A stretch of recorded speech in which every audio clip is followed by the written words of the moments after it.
गैर कानूनी तौर पर लोगों को मराकश भेजने वाली मुबैना खातून इंसानी स्मगलर गुलाम फातिमा और उसके बेटे को गुजरात से गिरफ्तार कर लिया गया है, जबकि मरने वालों के वर्सा की मदयत में 3 मुकदमात भी दर्ज किए गए हैं। FIA ने हवाई अड्डों पर मराकश कश्ती हादसे के मुतासरीन की मुबैना क्लियरेंस में मुलव्वस 20 अहलकारों के खिलाफ भी तहकीकात शुरू कर दी हैं। ये अहलकार कराची, लाहौर और फैसलाबाद एयरपोर्ट पर तैनात हैं। FIA हुकाम के मुताबिक 2023 के यूनान कश्ती हादसे के बाद कई इंसानी स्मगलर मोरितानिया मुंतकिल हो गए हैं। यूनान कश्ती हादसे का मरकजी किरदार अफजल जज्जा भी मोरितानिया में है। कश्ती सानहे की मुख्तलिफ पहलुओं से तहकीकात जारी हैं। FIA हुकाम के मुताबिक मुतासरीन की एयरपोर्ट्स पर मुबैना क्लियरेंस करने वाले फैसलाबाद एयरपोर्ट के 8, लाहौर के 6 और कराची एयरपोर्ट पर तैनात 6 FIA एहलकारों के खिलाफ तहकीकात शुरू कर दी गई हैं। FIA हुकाम का कहना है कि इंसानी स्मगलिंग में मुलव्वस गिरोह ने मार्च 2024 में मोरितानिया में डेरे जमाए, वहाँ सेफ हाउसेज बनाए और जून 2024 में लोगों को ले जाने का काम शुरू किया। लोगों को हवाई रास्तों से सेनेगाल और फिर जमीनी रास्तों से मोरितानिया पहुंचाया गया। यहाँ से समुद्री रास्ते से मराकश और फिर स्पेन का एक जजीरा कश्ती की मंजिल था। यूनान कश्ती हादसे का मरकजी किरदार इंसानी स्मगलर कमरुज़्ज़मान उर्फ अफजल जज्जा भी मोरितानिया में मौजूद है, जो यूनानी कश्ती हादसे के बाद लीबिया से फरार होकर मोरितानिया पहुंचा है। दूसरी जानिब मराकश कश्ती हादसे में सियालकोट के जिंदा बच जाने वाले भाइयों इरफान और अरसलान के अहले खाना ने इंसानी स्मगलर असगर सिंधी के खिलाफ मुकदमा दर्ज करा दिया है, जबकि गुजरात में अली रजा और खावर हसन के अहले खाना ने इंसानी स्मगलर फादी गुज्जर के खिलाफ अलग अलग मुकदमा दर्ज कराए हैं। मोरितानिया कश्ती सानहे में अब तक 29 मुतासरा खानदान सामने आए हैं। FIA हुकाम के मुताबिक गुजरात के 12 और मंडी बहाउद्दीन के 3 नौजवानों के जाँ बहक होने की इतलात हैं। गुजरात के 5, मंडी बहाउद्दीन, सियालकोट और शेखुपुरा के 3 नौजवानों ने घर वालों से रब्ता कर लिया है। लाला मूसा गुजरात का अबू बकर भी कश्ती में सवार था। घर वालों ने बताया कि एजेंट को 40 लाख रुपए दिए थे। सानहे का पता होता तो मजीद रकम भी अदा करके अबू बकर को बचा लेते। मंडी बहाउद्दीन से ताल्लुक रखने वाले हम्माद, अबरार, जीशान, दानिश और अली हसन के अहले खाना भी अपने प्यारों के मुंतजर हैं।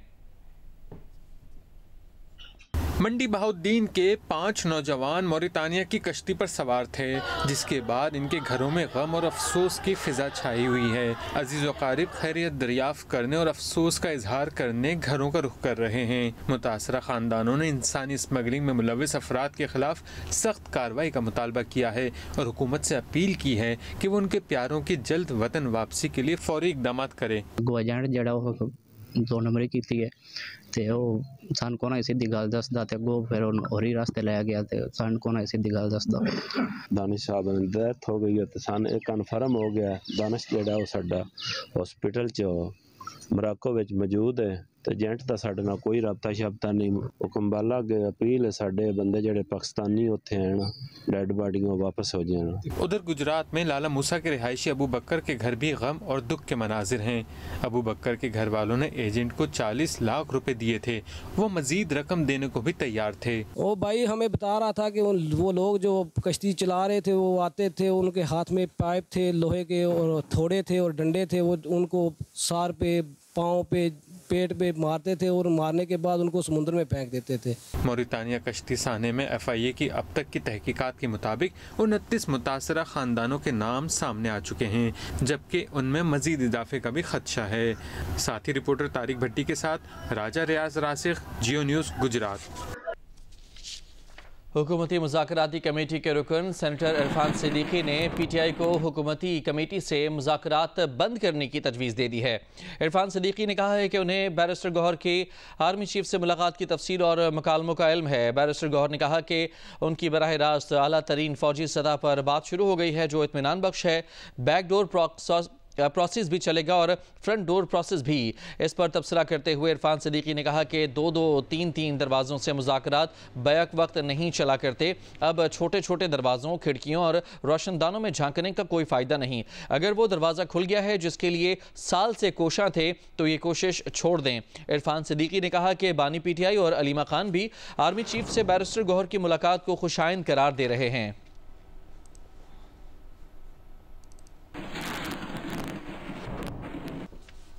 मुशीर इत्तलात खैबर पख्तूनख्वा बैरिस्टर मोहम्मद अली सैफ ने कहा है कि बानी PTI की अस्करी क़यादत से मुलाकात के बाद नवाज शरीफ कैंप में खलबली मच गई है और नवाज शरीफ ने अपनी टीम को मुज़ाकरात नाकाम बनाने का मिशन सौंप दिया है।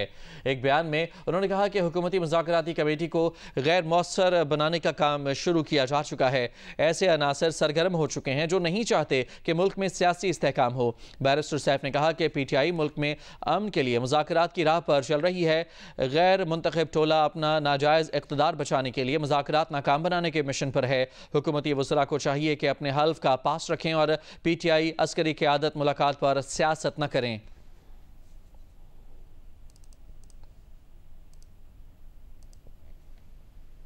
हुकूमती मुज़ाकराती कमेटी के रुकन राना सनाउल्लाह ने कहा है कि जमहूरियत डेडलॉक से नहीं डायलॉग से आगे चलती है। प्रोग्राम नया पाकिस्तान में गुफ्तगू करते हुए राना सनाउल्लाह ने कहा कि PTI को लिख कर देने को तैयार हैं कि ज़ेरे समात मुकदमात में हुकूमत कोई रुकावट नहीं डालेगी। उन्होंने दावा किया कि PTI का एस्टेब्लिशमेंट से कोई चैनल नहीं खुला। उन्होंने कहा कि सियासी मुज़ाकरात सियासी जमातों के लेवल पर ही होने चाहिए। डेमोक्रेटिक पॉलिटिकल सिस्टम में इस तरह से तो बात नहीं होती कि जी अगर आप ये करेंगे तो फिर ठीक है, वरना तो फिर बात ही नहीं हो सकती। बात होनी चाहिए। जमहूरियत जो है वो डायलॉग से ही आगे चलती है, डेडलॉक से नहीं चलती। हम ये उनको लिख के देने के लिए तैयार हैं कि आपके केसेस अदालतों में जो ज़ेरे समात हैं, हम वहाँ पे बिल्कुल रुकावट नहीं बनेंगे। अदालतों में आप अपने केसों को जो है वो ट्रायल करें। अगर अदालतों से आपको ज़मानत मिलती है तो हमें कोई एतराज़ नहीं है। मेरा तो ये ख्याल है कि बिल्कुल नहीं खुला। PTI भी और ये जो पॉलिटिकल जो मुज़ाकरात हैं ये जिस लेवल पे हो रहे हैं इसी लेवल पे होने चाहिए। इसी लेवल पे जो है वो होंगे। पॉलिटिकल पार्टीज़, पॉलिटिकल फोर्सेस को आपस में बैठ के ही मामलात को, सियासी मामलात को तय करना है। इसके अलावा कोई और ऑप्शन नहीं है। बरतानवी मीडिया ने खबर दी है कि अमरीकी जेल में कैद डॉक्टर आफिया सिद्दीकी ने सदर बाइडन से सदारती माफ़ी की अपील कर दी है। इस्तदा की है कि सदर बाइडन सदारती जिम्मेदारियों से सुबकदोश होने से पहले उनकी सज़ा माफ़ कर दें। सदर बाइडन अपने दौरे सदारत में अपने बेटे समेत 39 अफराद को सदारती माफ़ी दे चुके हैं। सदर बाइडन के दौरे सदारत का कल आखिरी दिन है। 20 जनवरी को डोनाल्ड ट्रंप सदारत का हल्फ उठाएंगे। डॉक्टर आफिया के अमरीकी वकील का कहना है कि उन्हें सदर बाइडन से और ट्रंप इंतजामिया से माफ़ी मिलने की उम्मीद है। डॉक्टर आफिया को 9/11 के बाद गिरफ्तार किया गया था। डॉक्टर आफिया अमरीकी अदालत से सुनाई गई 86 बरस कैद की सज़ा काट रही हैं।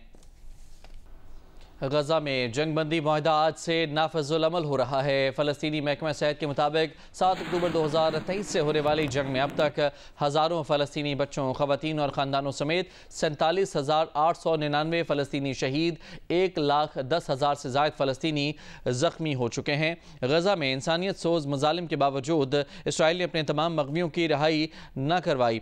बिलाखिर कई बार तातुल का शिकार होने वाले जंगबंदी डील तय पा गई, जिसका बाकायदा आगाज़ आज सुबह मकामी वक्त के मुताबिक 8:30 से नाफिजुल अमल हो रहा है। जंगबंदी के पहले मरहले में 33 इसराइली मग़वियों के बदले 1000 फ़लस्तीनियों की रिहाई का इम्कान है। दूसरी जानिब गजा जंगबंदी के ऐलान से अब तक इसराइली हमलों में मजीद 33 फ़लस्तीनी बच्चों समेत 122 फ़लस्तीनी जान से गए। इसराइल के इंतहाई दाएं बाजू के वज़ीर कौमी सलामती बेन गोयर ने जंगबंदी डील पर एहतजाज करते हुए इस्तीफ़ा दे दिया। इसराइली वज़ीर आज़म नेतन्याहू ने कहा कि इसराइली मग़वियों की फ़हरिस्त मिलने तक जंगबंदी मुआहदे पर अमल दरामद नहीं करेंगे।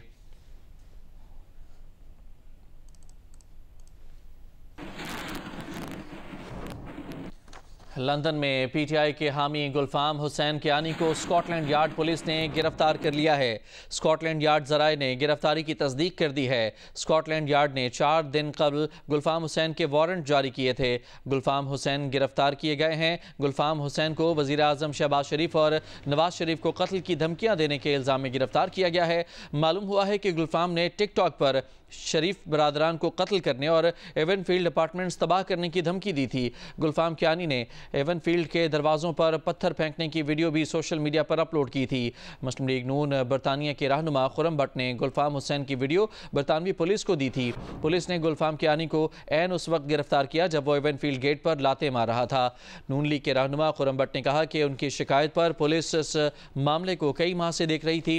गुलफाम हुसैन के ख़ानदानी ज़राए ने दावा किया है कि गुलफाम हुसैन ने कभी कानून हाथ में नहीं लिया।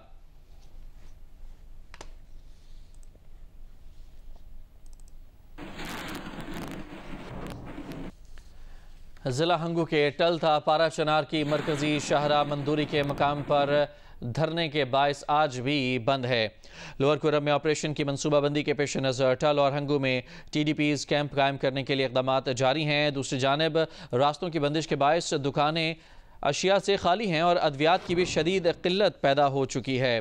डिप्टी कमिश्नर कुरम के मुताबिक लोअर कुरम के 4 विलेज कौंसल बगन, मंदूरी, चारखेल, ओचत, छपरी और छपरी पड़ाव में ऑपरेशन की मनसूबाबंदी के पेश नज़र नकल मकानी करने वालों के लिए कैंप कायम करने के लिए सेक्रेटरी रिलीफ को ख़त लिख दिया है। ज़िला हंगू टल में कैंपों के क़याम के लिए मुख्तलिफ इक़दामात जारी हैं। मंदूरी के मकाम पर धरने के बायस टल से पारा चनार शाहरा बंद है। 3 माह से ज़ायद रास्तों की बंदिश से निज़ाम ज़िंदगी मफलूज होकर रह गया है। दुकानें वीरान हैं। अशिया खुरनोश समेत अद्वियात और दीगर सामान की किल्लत शिद्दत इख्तियार कर गई है। बंद है, कम क्या करते हैं, दुकान खाली पड़े, हम तो बैठे, मजदूर भी बैठे हैं। मेडिसिन भी नहीं है, अशिया खुरनोश भी नहीं है, हद तक एक माचिस की तिली तक भी नहीं मिल रही। लोग आते जाते हैं बाजार कि हम सामान ले लें, सामान मिलते ही नहीं। लोगों को बहुत तकलीफ है, तकलीफ से दुचार है। नॉर्थ कराची में कई रोज से लापता 7 साला सारिम की लाश रिहायशी इमारत के वाटर टैंक से मिल गई। इब्तदाई पोस्टमार्टम रिपोर्ट में जिस्म पर चोटों के निशानात मिले हैं, जबकि मौत की हतमी वजह का तयन कीमियाई तज्जिए के बाद किया जाएगा। बच्चे को मकामी कब्रिस्तान में सुपुर्द खाक कर दिया गया है। रिपोर्ट कर रहे हैं ज़ीशान शाह।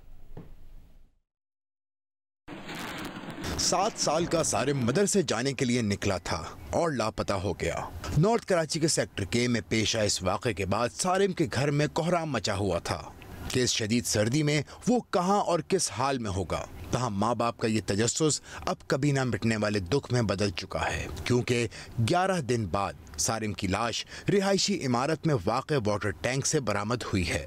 जिस कपड़ों में था उन्हीं कपड़ों में है, वैसे ही पहने हुए, उसी तरह शूज़ वगैरह तमाम उसने पहने हुए बच्चे ने। बाकी पोस्टमार्टम की रिपोर्ट जब आएगी तो उसके अंदर हमने स्पेशल क्वेरीज लिख दी हैं। बच्चे की लाश का पोस्टमार्टम अब्बासी शहीद अस्पताल में किया गया। पुलिस सर्जन डॉक्टर सुमैया का बताना है कि लाश के नमूने हासिल कर लिए गए हैं। इब्तदाई तौर पर पोस्टमार्टम के दौरान सारिम के जिस्म पर जख्मों के कई निशानात मिले हैं। तहम मौत की हतमी वजह जिस्मानी आज़ा की कीमियाई रिपोर्ट के बाद सामने आएगी। 7 साला सारिम की नमाज जनाजा नॉर्थ कराची में इसकी रिहाइश के करीब मेन रोड पर अदा की गई, जबकि तदफीन नॉर्थ कराची मोहम्मद शाह कब्रिस्तान में हुई। साथ ही रिपोर्टर काशिफ मुश्ताक के साथ ज़ीशान शाह, जियो न्यूज़, कराची। कराची में नज़ला, खांसी और बुखार तेज़ी से फैलने लगा है। सिर्फ सरकारी अस्पतालों में वायरल इन्फेक्शन के यौमिया 200 केसेस रिपोर्ट हो रहे हैं।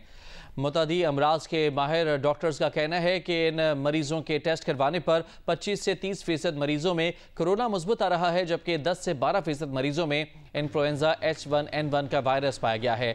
डॉक्टर्स के मुताबिक 5 से 10% बच्चों में सांस की नाली के इन्फेक्शन की तस्दीक भी हुई है।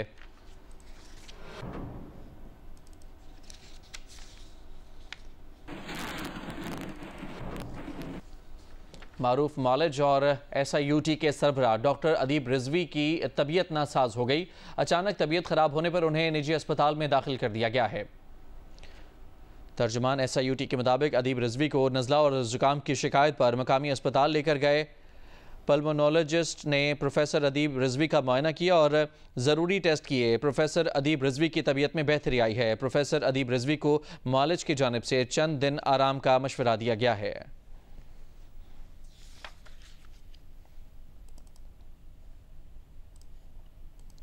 दरियाए सिंध से 6 नहरें निकालने के खिलाफ अवामी तहरीक के ज़ेर एहतमाम इस्लामाबाद में कॉन्फ्रेंस मुनाकिद हुई। मुकर्रीन ने कहा कि कॉरपोरेट फार्मिंग इस वक्त सिंध का बड़ा मसला बन चुका है। सिंध में पानी पहले ही नहीं है, फिर इससे 6 नई नहरें क्यों निकाली जा रही हैं। कॉन्फ्रेंस की तफसीलात इस रिपोर्ट में जानिए।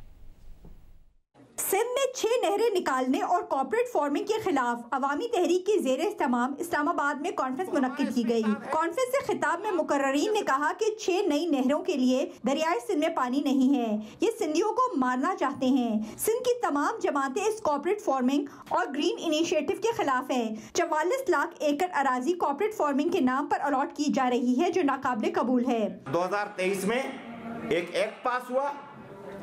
उस एक्ट में पीपल्स पार्टी, शहबाज शरीफ की हुकूमत, वो सब ने उसने एक ऐसा एक्ट बनाया। पीपल्स पार्टी आपके साथ होगी, ये ख्याल गलत है। ठट्ठा सजावल वो खत्म हो गया है। आप ये पानी अब बंद करेंगे तो हमारे पास तो कुछ नहीं होगा। हमारी जो बेटियां, हमारी जो माएँ, जिसको पानी नहीं मिलेगा, जिसको खाना नहीं मिलेगा, क्या ये चुप करके बैठेंगी? इस अवाम दुश्मन, कौम दुश्मन, पाकिस्तान दुश्मन और को मजलूम कौमों के दुश्मन जो मकासद जो मंसूबे, इसको हम दफन करेंगे। आपको आम जाम एक जुमला सुनने को मिलेगा, ये देखे सिंध वाले दुश्मन हमारे पानी समंदर में बहा देते हैं। मैं यहाँ रहने वाले तमाम दोस्तों को दावत देता हूँ कि आप जुलाई और अगस्त के अलावा किसी भी महीने में सिंध में आए और कोटली से नीचे सिवाय रेत के आपको कुछ नजर नहीं आता, एक छोटा सा नाला बहता है। वो इजाफी पानी कहाँ छुपाया हुआ है सिंध के लोगों ने, ये हमारे लिए भी मुअम्मा बन गया है। ये सिंध का ये अकेली जंग नहीं है, ये इस पाकिस्तान के वफाक की जंग है, पाकिस्तान की मजलूम कौमियतों और मजलूम तबकात की जंग है। ये पाकिस्तान की माशी, सियासी और अवामी और माहौलियाती जंग है। अगर कोई कॉर्पोरेट फार्मिंग पाकिस्तान में करना चाह रहा है, मॉडर्नाइजेशन करना चाह रहे हैं, हम उसके खिलाफ नहीं है। मेरा नहीं ख्याल कि कोई भी मॉडर्नाइजेशन के खिलाफ है, लेकिन उस मॉडर्नाइजेशन के नाम पे पुराने टेक्निक्स को लेके आना वो गलत काम है, जिसकी वजह से ये सारे सोशल मसाइल पैदा हो रहे हैं। मुकर्ररीन ने कहा कि पानी का मसला सिर्फ सिंध का नहीं, पूरे पाकिस्तान का है। ऐवान सदर के एक इजलास में 6 नई नहरें निकालने का फैसला किया गया। मुशर्रफ दौर में ग्रेटर थर कैनाल के खिलाफ पूरा सिंध खड़ा हो गया था, अब इससे ज्यादा मुजाहमत की जाएगी। कैमरामैन शिराज गिरदेजी के साथ Nausheen Yousuf, Geo News, Islamabad. Pakistan digital foreign direct investment initiative अपनाने वाला पहला मुल्क बन गया। वज़ीर आज़म शहबाज शरीफ ने पाकिस्तान के डिजिटल FDI का हिस्सा बनने का खैर मकदम किया है। उन्होंने कहा कि पाकिस्तान का पहला डिजिटल FDI प्रोजेक्ट डिजिटल तरक्की के फ़रोग के लिए कोशिशें कर रहा है। ये मनसूबा उन शोबों पर तवज्जो मरकूज़ करेगा जो बराह रास्त बैरूनी सरमाकारी के लिए तरगीब का बायस बन सकते हैं। पाकिस्तान जामे डिजिटल मईशत की तरफ गामजन है। ये इक़दाम माशी तरक्की को फ़रोग देने के लिए हुकूमत पाकिस्तान के आज़म का अक्कास है।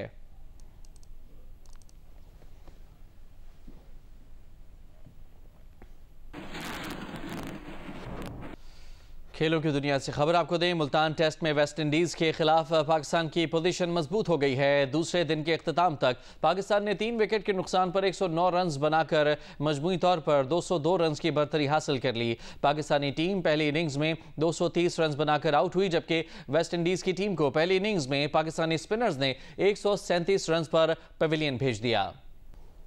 मुल्तान के इलाके कोटला टोले खान की मशहूर मछली सर्दियों में लोगों की पहली पसंद बन गई है। दूर दराज इलाकों से लोग यहाँ की फ्राई और फॉइल पेपर में लिपटी कोयला मछली खाने आते हैं। इस पर देखते हैं जोदित नदीम की रिपोर्ट। मुल्तान के इलाके कोटला टोले खान की मछली सर्दियों में खास अहमियत अख्तियार कर लेती है। यहाँ की फ्राई मछली, कोयला मछली, बगैर कांटे वाली फिंगर फिश और चरगा का जायका लोगों को अपनी तरफ खींच लाता है। शहरी ही नहीं बल्कि दूर दराज इलाकों से सयाह भी इस मज़ेदार मछली के जायके से लुत्फ अंदोज होने के लिए आते हैं। हम भी यहाँ फ़िश खाने आए हैं, बच्चे भी साथ आए हैं। माशाल्लाह इनकी फ़िश बहुत अच्छी है और सर्दियों में तो ख़ास कर लोग फ़िश पसंद करते हैं, तो इसलिए फ़िश खाई भी और साथ में सीख कबाब पीस खाए और अच्छा था सब कुछ। कोटला टोले खां में मछली की मुख्तलिफ इक़साम दस्तयाब हैं। राहू, पाला, ट्राउट, डमरा खास तौर पर यहाँ आने वालों की पसंदीदा मछलियाँ हैं। फ्राई फ़िश ऑर्डर की, टिक्का फ़िश ऑर्डर की, बारबेक्यू ऑर्डर की। माशाल्लाह से फ्राई फ़िश इनकी बहुत अच्छी है और जो सी इनकी बारबेक्यू फ़िश है ये भी बहुत अच्छी है। हमारे पास फ़िश होती है, डमरा फ़िश होती है, उसमें बारबेक्यू भी है, फ्राई भी है और फिंगर फ़िश होती है, उसमें फ्राई करते हैं और फ़िश टिक्का होता है। मछली की ये फूड स्ट्रीट न सिर्फ जायकेदार खानों का मरकज है बल्कि ये जगह सर्दियों की खूबसूरत शामों को मजीद यादगार बनाती है।